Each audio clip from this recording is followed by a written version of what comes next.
तुमचा मुलगा हे असं करूच कसं शकतो? हे संस्कार केलेत का हो तुम्ही त्याच्यावर?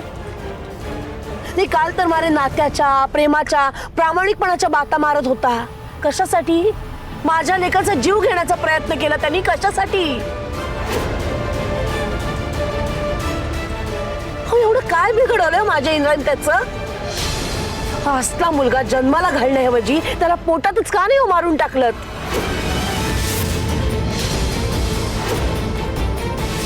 आई, मालती, त्या दिवशी सगळ्यांसमोर त्यांनी माझ्या मुलाला खोटं ठरवलं. कुठे फेडलो तो ही पाप? आणि या अशा दरिद्री मुलाची आई म्हणवून घेताना तुम्हाला शरम वाटणार नाही का? बोला ना.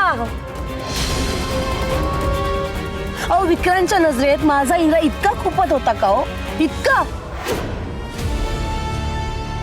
आई आहात ना तुम्ही त्याची. मग स्वतःच्या मुलाला एकदाही अधिकाराने विचारता आलं नाही तो काय करतोय ते? मालती, मी तुला खरं सांगते ग, या सगळ्यातलं मला काहीच माहिती नाही ग. मालती, माझ्यावर विश्वास ठेव.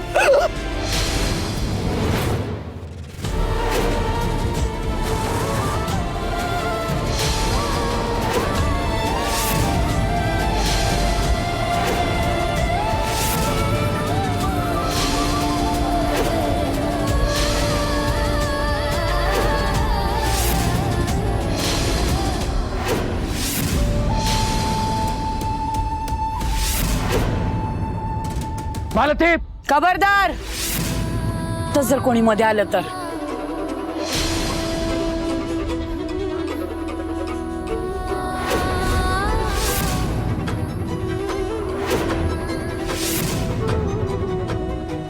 मालती,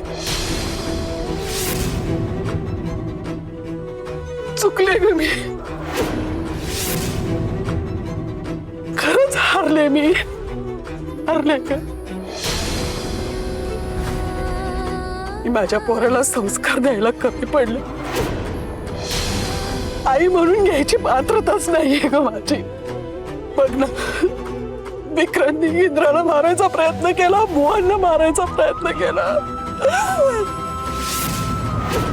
अगं, हे सगळं ऐकून मेल्याहून मेल्यासारखं झालंय ग मला. पण मालती, मी खरं सांगते, विक्रांतला मी खूप समजदार मुलगा समजत